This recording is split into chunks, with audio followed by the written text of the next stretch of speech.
and the things of earth will grow strangely dim in the light of His glory and grace.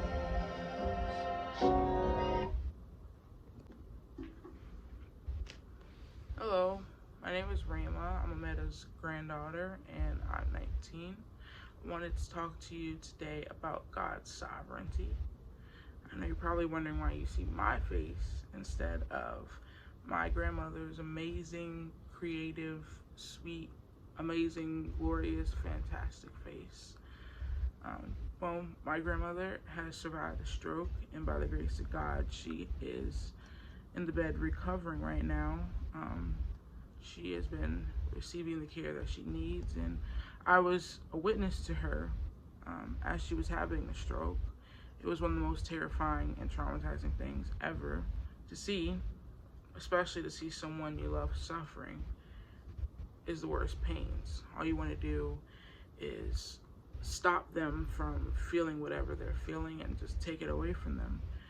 You just want to help them, but there isn't anything that you can do, and there isn't anything that I could do. And I felt that Jesus was telling me in that moment to stay calm because stressing would have done absolutely nothing.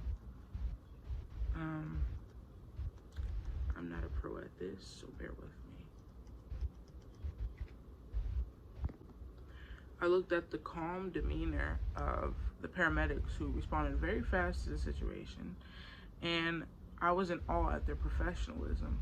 They were so calm, and I think that they even had this joyous energy about them that allowed me to, I guess, be at peace knowing that they were going to take good care of her.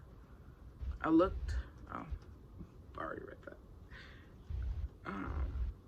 But in all this chaos and confusion, this one question has been pestering me for a few days now.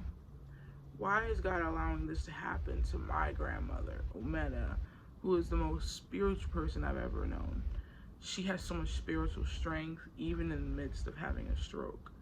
She didn't seem fearful, and as she lay in the hospital bed, she still preached and praised God. And she even told me while she was barely able to speak that you have to cling to Jesus. You have to cling to His word. And that's the only way.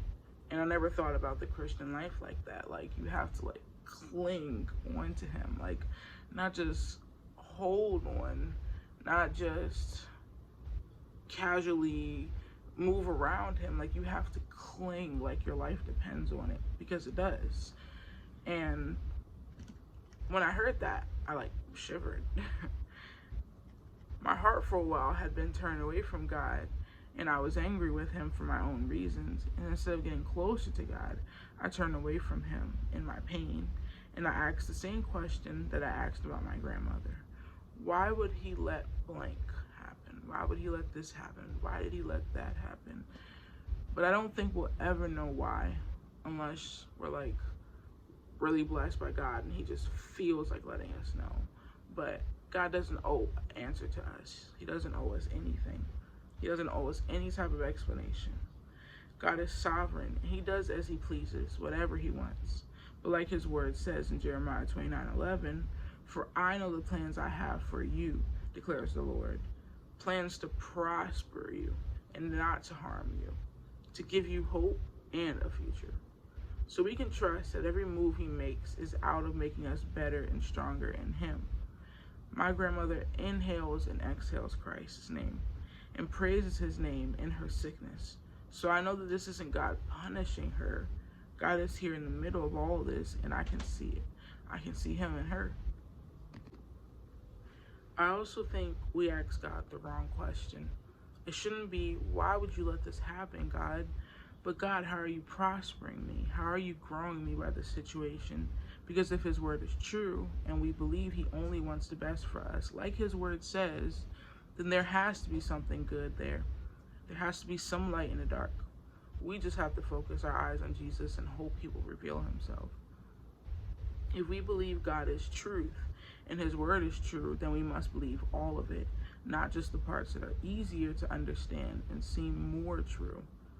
Often, we give credit to Satan before we do Christ. We say the enemy this and the enemy that, but we rarely stop to think that maybe this is God.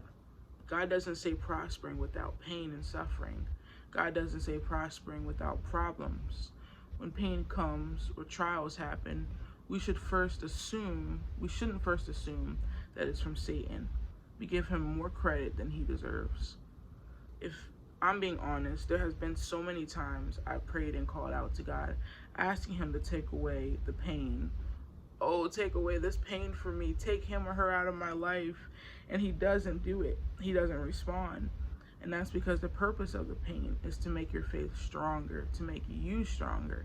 And simply taking it away and giving us what we want would actually weaken us. Pain humbles us. Pain teaches us empathy. And pain teaches us how to rely on God. I heard in a song once, what's the use of scars if we never learn how to heal? And the thought of going through all this pain and suffering just to end up cold and bitter and mean scares me. If I never learned anything from it, then wasn't it all worthless? I also noticed how God hasn't removed the issues from my grandmother, and he hasn't spared her health. He has allowed these things to happen, and it reminds me that he didn't even spare his son, his beloved son, his precious, sinless son. He allowed him to be abused by his own creation.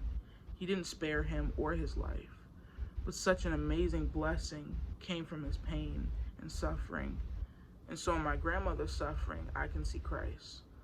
Seeing my grandmother in this way has turned my heart back to God, because I want the faith my grandmother possesses, that unshakable faith, the faith that could move mountains. I want closeness with my Father, but that faith only comes by surrender and allowing the Holy Spirit to take the driver's seat in our lives. So I want to encourage you and sing, turn your eyes upon Jesus, and stay masking, get the vaccines, wear the gloves, and send some positive, uplifting comments to encourage my grandmother. Maybe I'll be back. Who knows? Turn